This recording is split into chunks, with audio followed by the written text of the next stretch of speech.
good evening. Well, we learned today that an alleged teenage terror cell allegedly called themselves soldiers of Allah and claimed they were ready to die and kill. The police fact sheet tendered to court also alleged the male teenagers, around 15 to 17 years old, spoke about getting hold of guns and looking for abandoned houses to use. The Daily Telegraph reports that a group of Sydney teens are accused by police of describing themselves as soldiers of Allah, speaking of their excitement to die and kill, planning to obtain guns, and listing Jewish people as targets, while organising a terror attack in the days following the Wakeley church stabbing. The messages police claim were exchanged between those arrested are shocking. Nothing like your usual teenage chit-chat. And the Australian reports that Sydney's Jewish leaders were on alert on Sunday night after claims that the alleged terrorists had been planning to target their community. Now, one message police claim came from a 15-year-old reads, "I really want to target the Yehud. We will plan it." Another text says, "I want to die and I want to kill. I'm just excited. Is your plan to get caught or die or escape?" Now, that message allegedly from a 17-year-old on Signal on April the 20th after the Wakeley stabbing and riots. Then another message from one of the teens on the same day, police claim says, "I was going to come in the junkiest clothes on Monday because I thought we were going to go stabbing." And on social media, one of the teenagers allegedly reposted, "We are not a religion of peace. We don't give a chance for anyone to come at our deen." This plot in Sydney, Australia, has only been allegedly uncovered because police went through the messages of the teenager charged with stabbing Bishop Ma Murray Emanuel. It led them to arrest 4 teens in anti-terror raids last Wednesday. If you wonder how teenagers have been radicalised to such an extent in Australia, this beautiful, bright, peaceful country we're so lucky to live in, then instead of blaming Elon Musk, as a starting point might be the indoctrination session at the University of Sydney on Friday. Intifada, Intifada, Intifada. From the river to the sea, Palestine will be free. From the river to the sea, Palestine will be free. 5, 6, 7, 8, Israel is a terrorist state.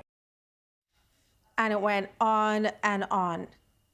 These are Australian children being indoctrinated to hate. The social media flyer for the event said that this school holidays, let's inspire our children to stand up for justice and solidarity. Join Dr. Rana Abdel Fattah and Families for Palestine for a special kids excursion at Sydney University. When a parent asked under the Instagram post whether the event would be suitable for a 2-year-old and a 4-year-old, well, Randa replied, "We are bringing some colouring in and bubble wands. All kids welcome." So bubble wands with some hate bashing of the Jewish homeland on the side. What could be a better school holiday activity? Well, this call for intifada is far from innocent. Intifada means uprising, and historically, it's been violent. The first intifada in 1987 involved acts of terror against Israelis. And the second intifada in 2000 was equally violent and included suicide bombings and passenger bus bombings. To hear this word come out of the mouths of babes is incomprehensibly sad. Intifada, Intifada, Intifada. From the river to the sea, Palestine will be free. From the river to the sea, Palestine will be free. 5, 6, 7, 8, Israel is a terrorist state. The Australian newspaper's excellent editorial on this today says that this grotesque protest on the grounds of the nation's oldest university can't be defended on the grounds of academic freedom or free speech. They say the sight of young children chanting intifada and other anti-Jewish slogans at an encampment of Palestinian supporters at the University of Sydney suggests the nation's oldest uni has lost its moral compass, like once great colleges in the US and elsewhere. At a time when teenage activism is a serious problem, inducting children as young as 10 in hate speech is fostering the atmosphere for religiously and racially motivated violence. You'd think this vision would be shocking to most Australians. You'd think there'd be loud condemnation from politicians, both of this and of the teen terror cell allegations. But the Australian's former editor-in-chief Chris Mitchell writes today that it's clear the federal government is tiptoeing around Muslim extremism, partly out of concern for social cohesion, but also because of the large number of Muslim voters in Labor seats on the outskirts of Sydney and Melbourne. Now, I asked Federal Education Minister Jason Clare to come onto the show tonight to speak about this issue. He declined, but he did give me this comment. He said it is never okay to fill kids' minds with hate. There is no place for hate in our universities or elsewhere, and it's never okay to involve kids in things like this.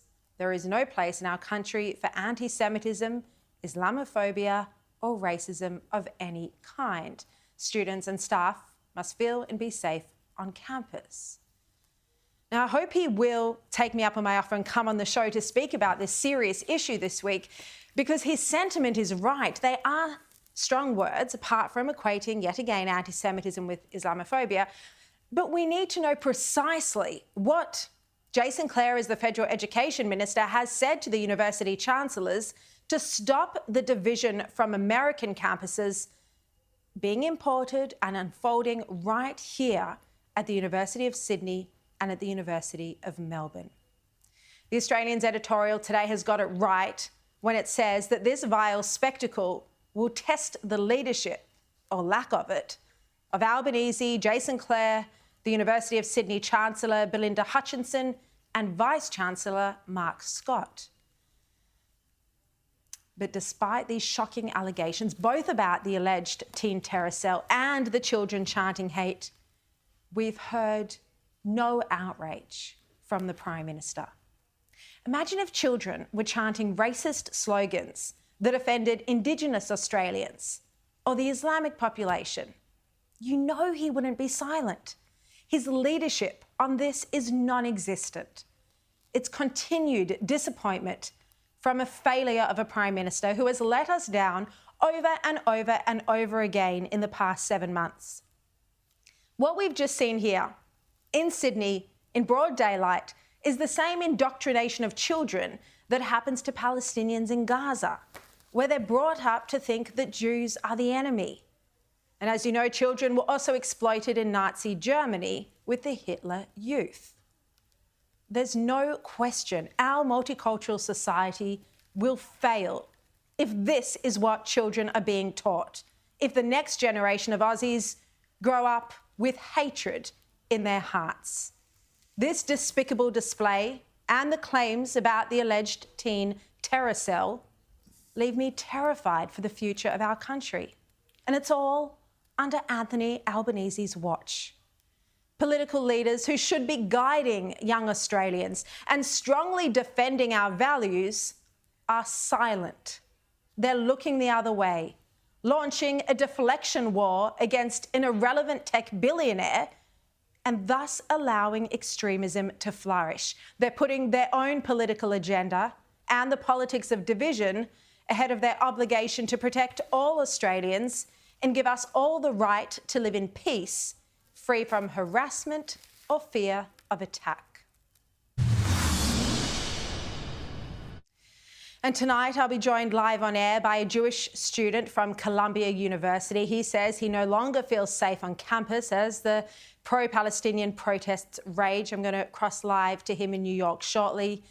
And the Karma bus comes for Anthony Albanese. The tone-deaf PM leaves the organiser of a domestic violence rally in tears. Also tonight, Scott Morrison's former press secretary will join me to talk about how Labor's political attacks led to the then PM being medicated for mental distress.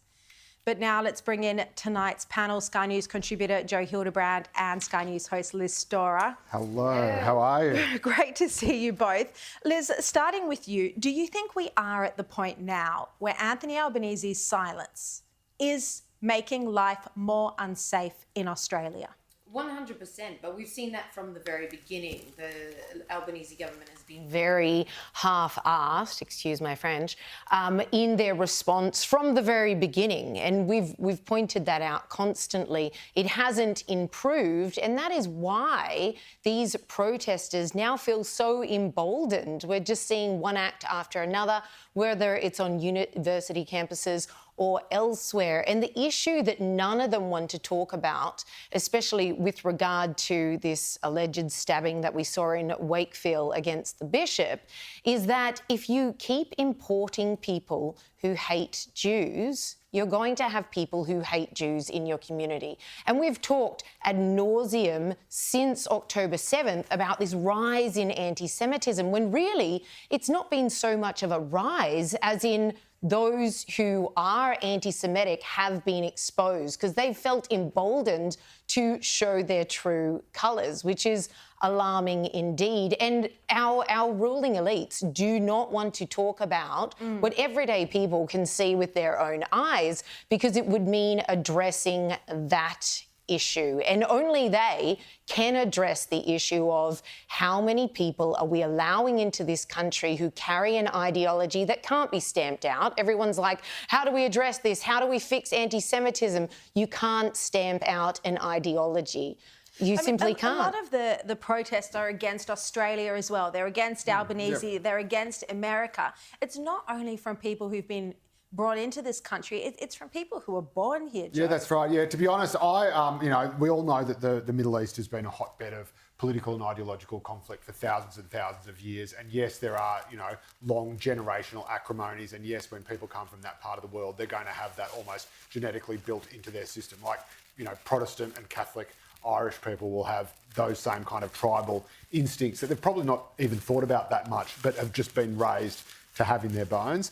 The problem I have, and what I think is really concerning, is that the supposed, intellectual or political elites who think that they're smarter than everybody else and hang out at university and think they know better than everyone, are giving legitimacy. They're giving a fig leaf of legitimacy to those either tribal kind of instinctive loyalties or indeed actual acts of terror. Because, of course, when you say that Israel is a terror state, well, that means it's okay to commit terrorist attacks against Jews, isn't it? Because it's just terror versus terror. And again, the fact that, they speak in euphemism, so it's Palestine from the river to the sea instead of, we want to wipe out the state of Israel. I mean, imagine if you said, the state of Indonesia is just a post-war political construction after Japanese occupation and, it doesn't actually exist as a country.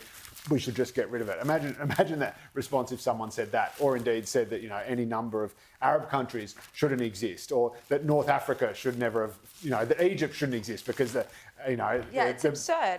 Muhammad and his armies came in, or their descendants came in the 6th and 7th and 8th century. I mean, it's insane that you would just fixate upon this one sort of cause du jour and just believe that. And this is why it's not the Vice-Chancellor's problem either. The problem is, they shouldn't be shutting down any expression of free speech, even if it's wrong or even if it's contested. The problem is that it's not contested. The problem is there is just this groupthink on campuses, and the academics on campuses are just as bad as the students who just think this without any critical faculty. No, we haven't heard anyone speak out against it.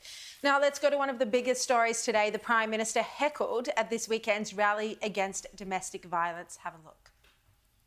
To be clear, we did ask to speak, myself and Katie, and we're told that that wasn't possible, and that's fine. I respect the organisers' right to do that. That's a full-out lie. To do that. We're here today to demand that governments of all levels must do better, including my own, including every state and territory government.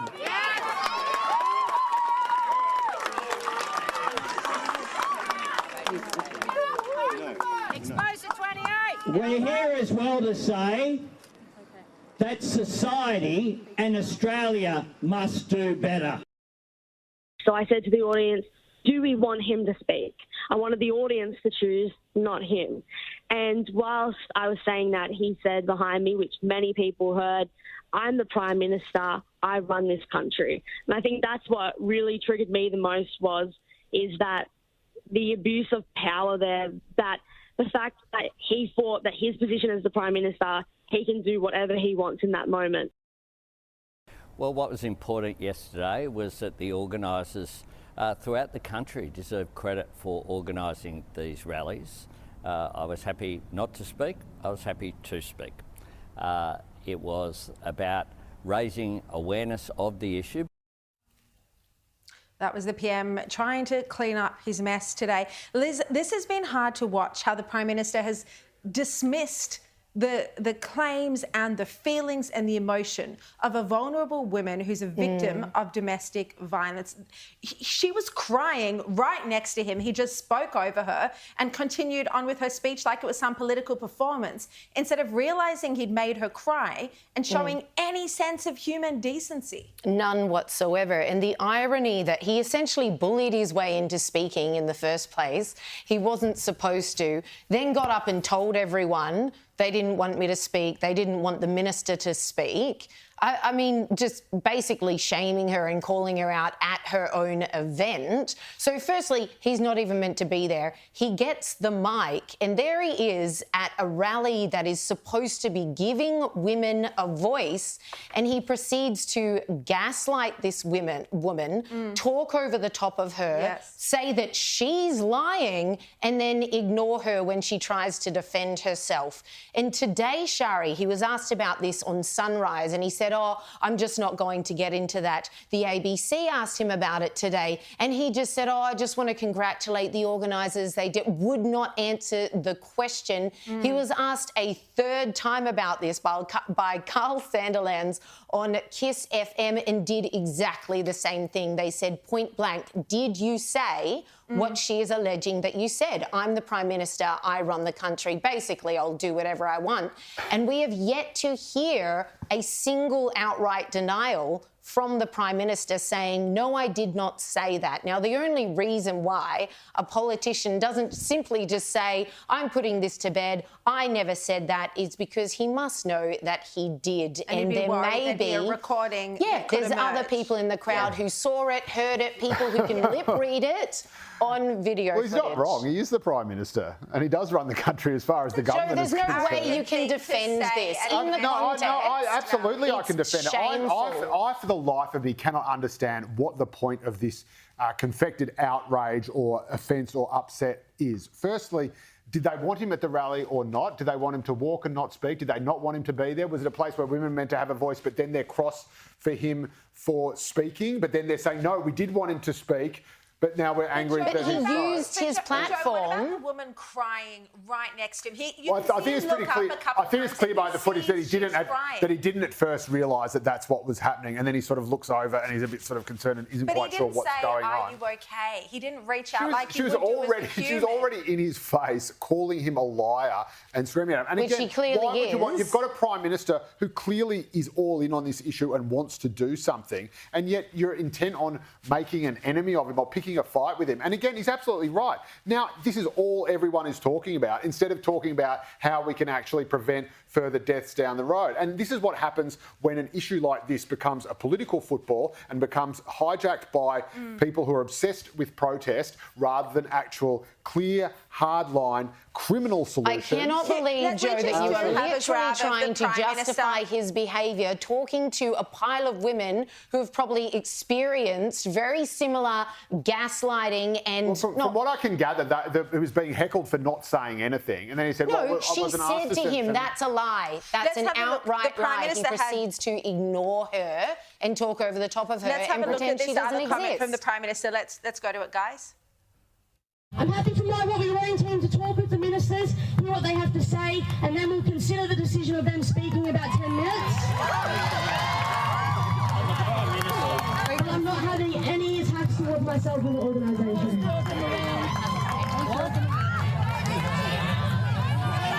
Speaking or not speaking?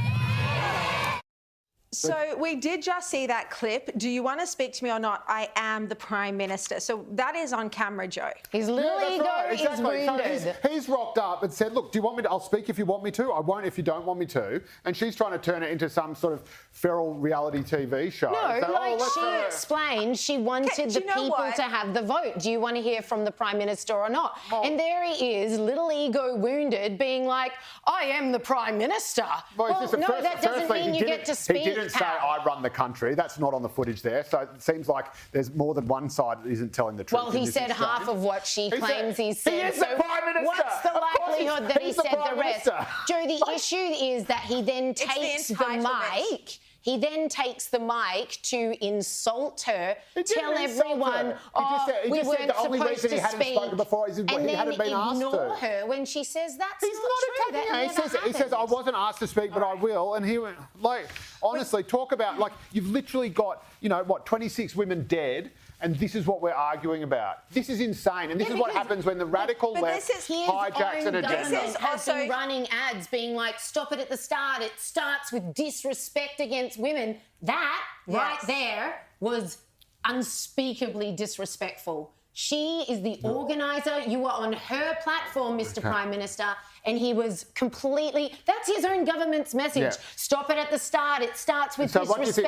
What do you think he's going to do the next time he's invited to a rally, the next time one of these groups? He's not going to touch it with a barge pole because they've basically got him there. I'm sure they're all crying into their pillows tonight because the Prime Minister won't come to their rallies in future. They want the Prime Minister to act, don't they? They want a royal commission. They want him to do something about it, and then he comes to their event, and frankly, they treat him like a piece of... So they should just be so grateful and let him trample them because, no, just be smart. You've got the Prime Minister here, ladies. Just be smart. Instead of wanting to have your little rant or to have your little shout or to get up... There's also the hypocrisy. Can you imagine if Scott Morrison had turned up to a rally and a woman was crying next to him? Yes. The media, the ABC, the Sydney Morning Herald, the Guardian, the politicians, the Labor politicians would be But the same thing happened. They attacked Scott Morrison for not coming out. Then they attacked Anthony Albanese for coming out. We're out of time. We're going to come back to this topic later in the show and talk about the serious gaslighting show. Hildebrand, Liz Storer, thank you both so much. And coming up, I'll cross live to New York to speak to a Jewish student at Columbia University as on-campus protests continue and anti-Semitic rhetoric rises. Plus, crime editor Mark Murray will give us the latest on the alleged online network of teen terror suspects. His breaking news coming up.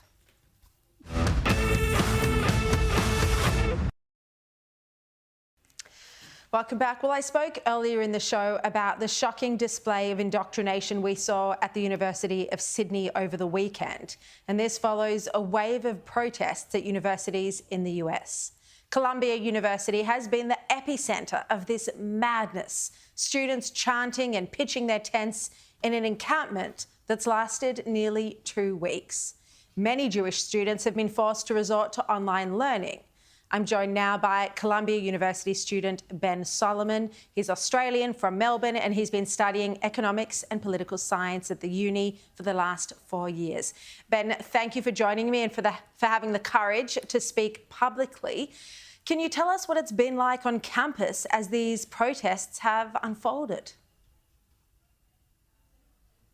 Well, thanks very much for having me, Sharri. It's been horrifying for the last 2 weeks on campus. A mob took over the campus and started shouting things which I never expected to hear.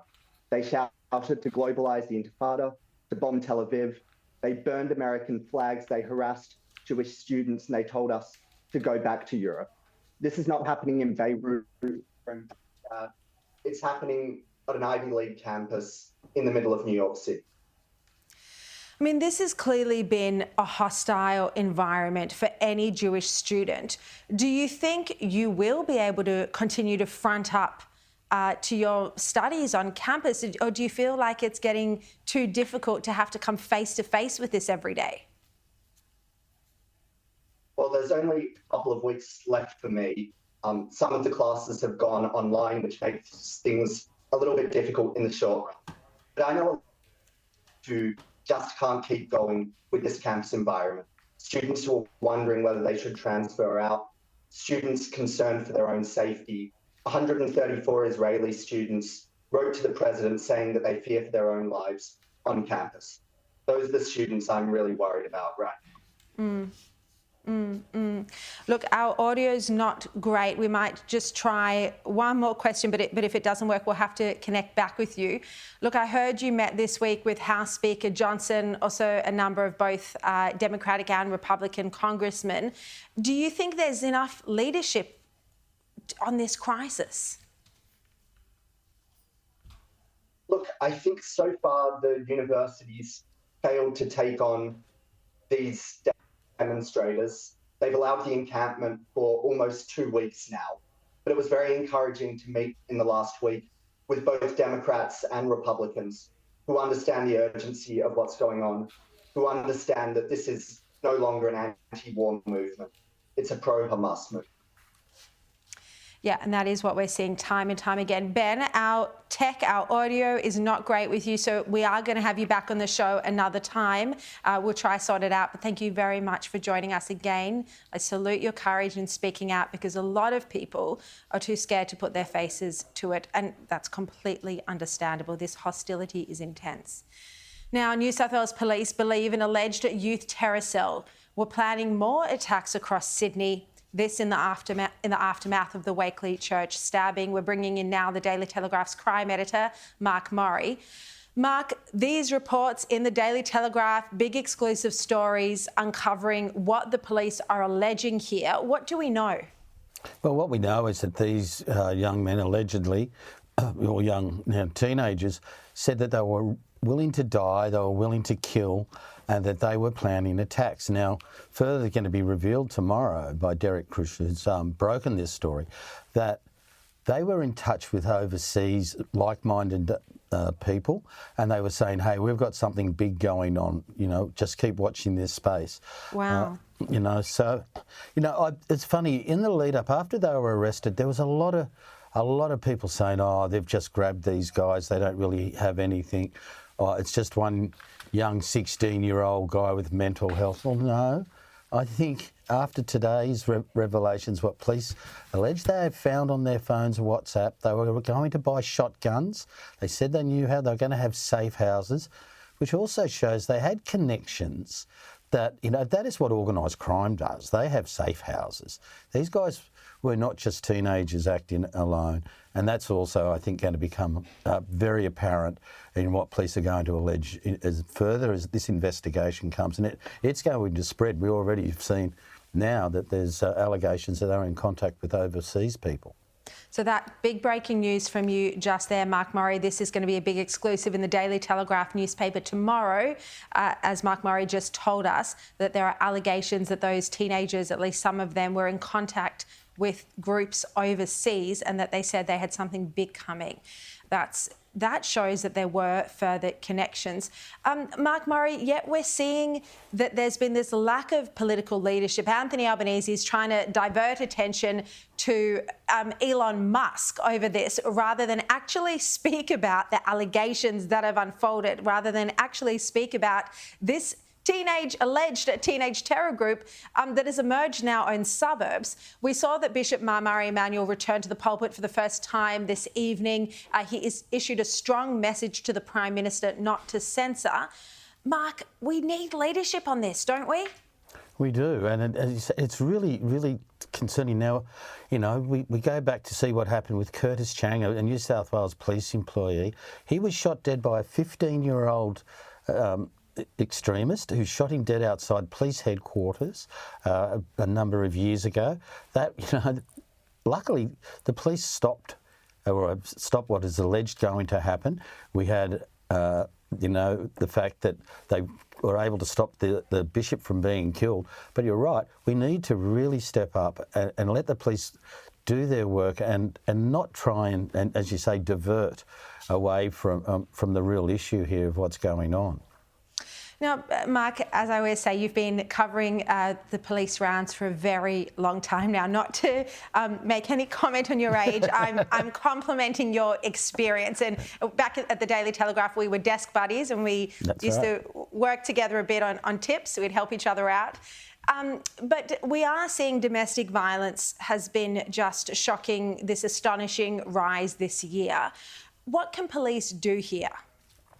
There's not a lot police can do at the moment. I think we need legislation. There's a whole lot happening in this space that, like, where people are getting involved in relationships, and there's a bill that was talked about during the election, last state election, where people have a right to know potentially the criminal history of someone they're going to date.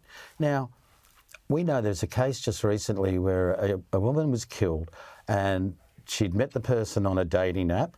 That person had 5 AVOs out against them and had been under different names on different apps, had been given bail each time.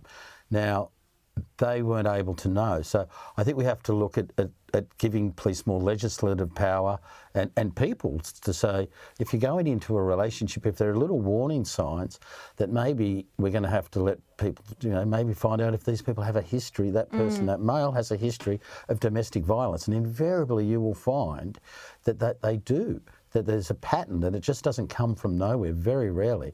Normally there's a lot. So maybe that's one way of helping people find out about their partners. And also maybe police need to take complaints by women when it comes to domestic violence more seriously and intervene earlier, because in so many of the cases we see that there had been a complaint, there had been an AVO taken out or an application for one, so earlier intervention. But we'll see that all discussed hopefully at the National Cabinet on Wednesday.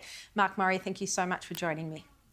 Now, coming up, more details emerge about Scott Morrison's mental health battle. His former press secretary will join me next. Also, the harrowing details of a violent home invasion in Perth, allegedly at the hands of a released immigration detainee. This isn't a surprise. Stay tuned.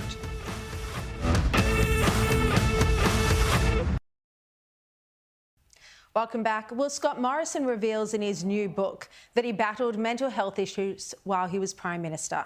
His anxiety was so crippling that he says he felt like he couldn't get out of bed some days and needed medication to help him go on.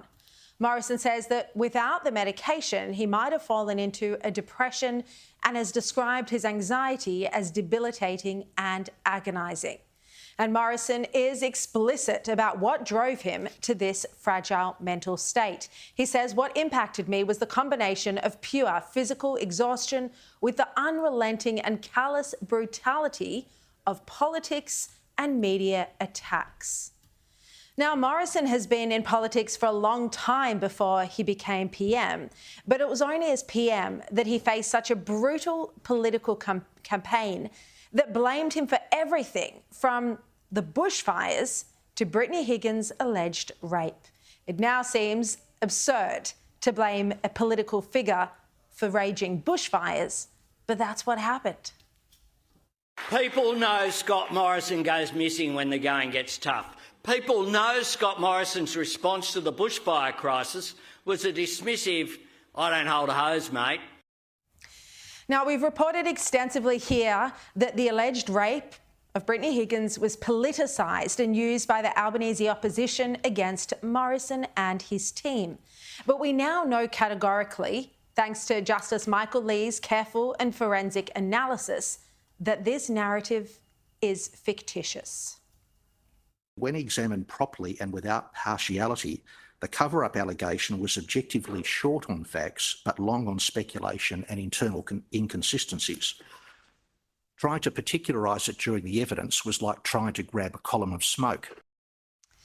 Yet Morrison was hounded day after day over the government's handling of a rape that he had nothing to do with and couldn't logically be blamed for. But he was blamed for it by the journalists captured by the Canberra bubble and by the politicians with a highly political agenda. This Prime Minister also showed no responsibility when it came to the issue of Brittany Higgins and what occurred there. He said no one told him for 2 years, even though we know that his office knew. And we know that the Prime Minister, when I have raised questions in this House about these issues, have appointed his former Chief of Staff to do an inquiry about what his staff knew. Now, using terminology that the PM can understand, his accusations were misinformation.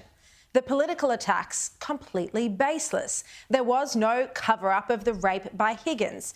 Brittany Higgins and Brittany Higgins alone made the decision not to go to police. Yet some of the same Labor figures who hounded Morrison are also accused by the late Senator Kimberley Kitching's best friend Diana Asma of bullying her before her heart attack. And Bill Shorten made similar accusations of bullying, while Kimberley Kitching's husband, Andrew Landrieu, also called it out at her funeral. Her friends and ferociously loyal staff are angry about how she was treated. Of course they are. And of course there's a lot I could say about the unpleasantness of a cantankerous cabal, not all of them in Parliament, that was aimed at Kimber. And the intensity of it did baffle and hurt her. But I hope it's sufficient to say she deserves so very much better. And I've reported previously that the alleged mean girls were Penny Wong, Katie Gallagher and Christina Keneally. But you wonder if now, in light of Justice Michael Lee's finding and Scott Morrison's very personal revelation that he needed to take medication, that now some of those who threw accusations against him about the Brittany Higgins saga might turn around and actually apologise to him. Now, there are others who have made the absurd suggestion that Morrison should have stood down as Prime Minister because he was battling mental health issues. Well, firstly, Scott Morrison is hardly the first PM to have sought help while in the top job. Malcolm Turnbull has also revealed that he battled mental health issues while he was the Prime Minister. I don't remember anyone suggesting he should have stepped down.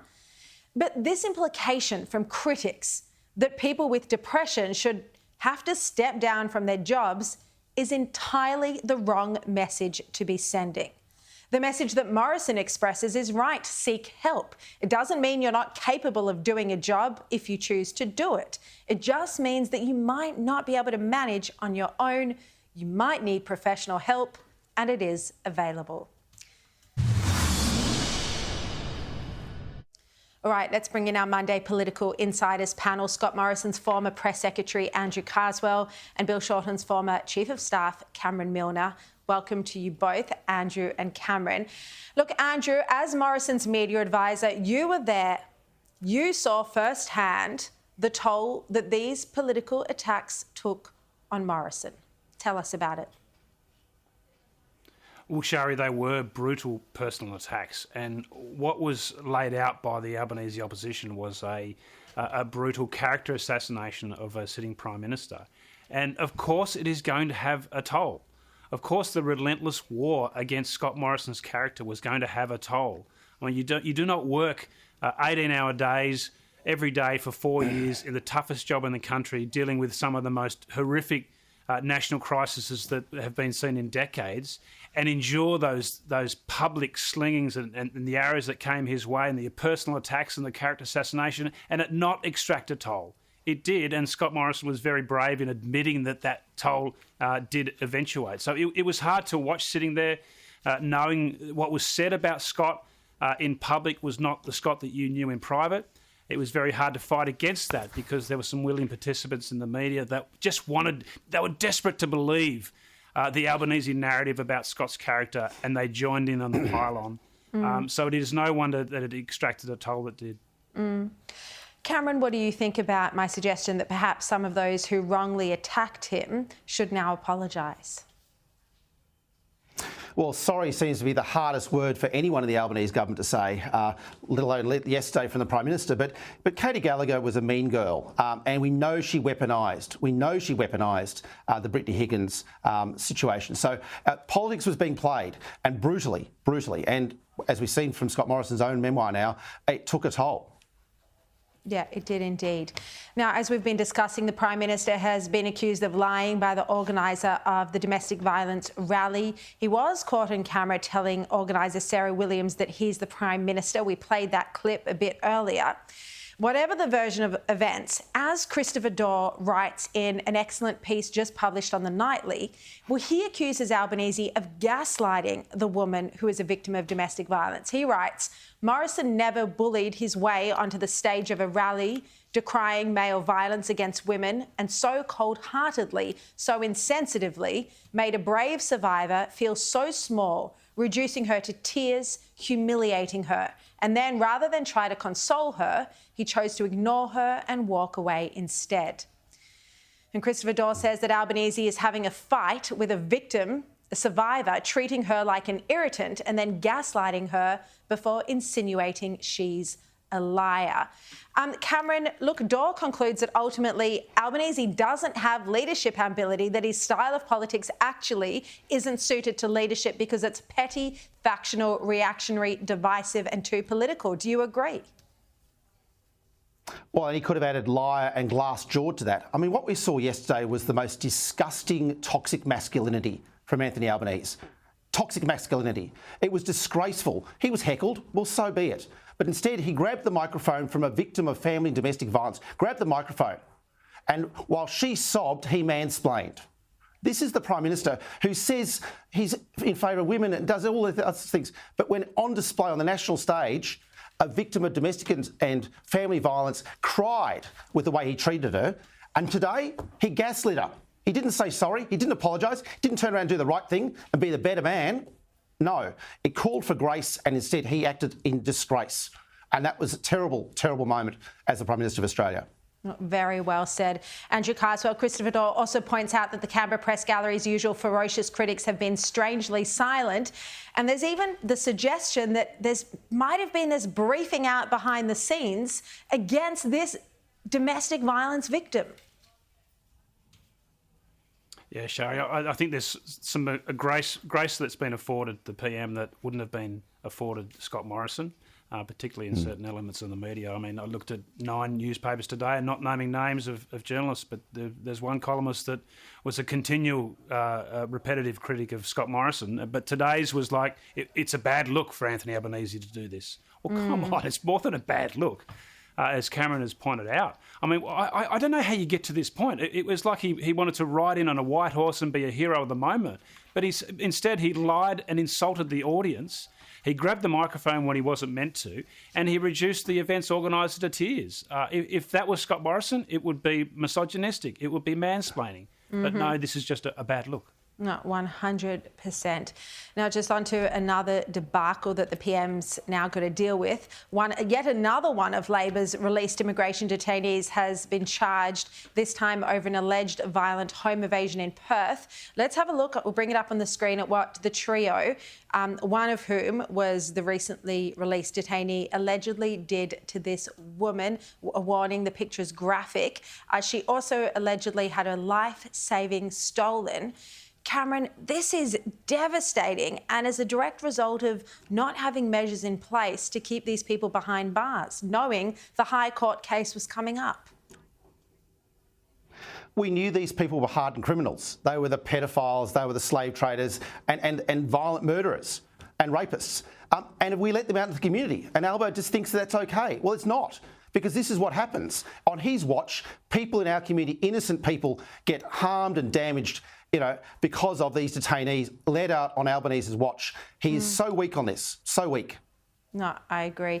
Andrew, I want to ask you about something else. Look, the new media advisor list for the Prime Minister came out a couple of weeks ago. When it did, we all saw 11 media advisors. I looked at the list and couldn't believe it. We were all talking about it. The Australian then did a story today where they've compared how many media advisors Albanese has compared to former PMs. Do you think 11 is excessive?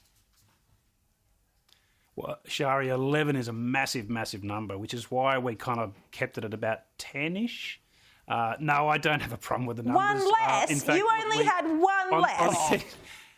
Exactly. We were sneaky. We were sneaky enough or clever enough to put on the list that went to ministerial officers because we knew that they were always leaked. We would put 4 on there, and they were the senior advisors. This is a tough role. You're not just the Prime Minister's press sec and team. You are running comms for the entire government.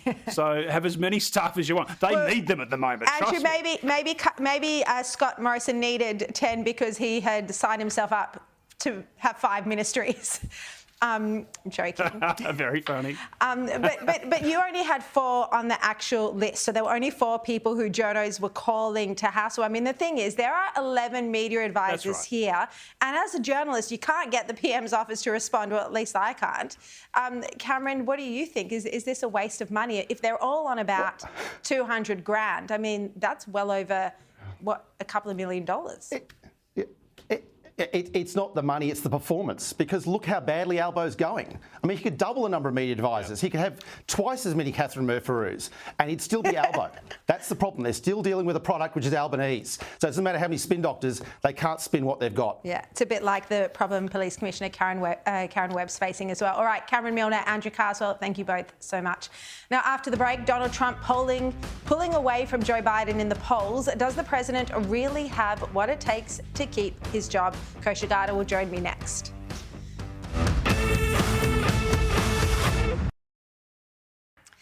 Welcome back. Well, Joe Biden is trailing Trump by 6% in the latest national poll, with Trump leading 49% to Biden's 43%. That's CNN poll. Let's bring in Sky News contributor Kosha Garda to explain. Kosha, welcome. Talk us through these latest results. I mean, these latest polls, I think, on the surface or on paper, certainly spell bad news, continuing bad news for Joe Biden. And, the big picture here is there's a couple of metrics to keep this thing above the fray, where since 1975 or even before that, they've been measuring, do the majority of Americans think the country is on the right track or the wrong track? Biden is severely underwater. 70% of the country thinks he's on the wrong track.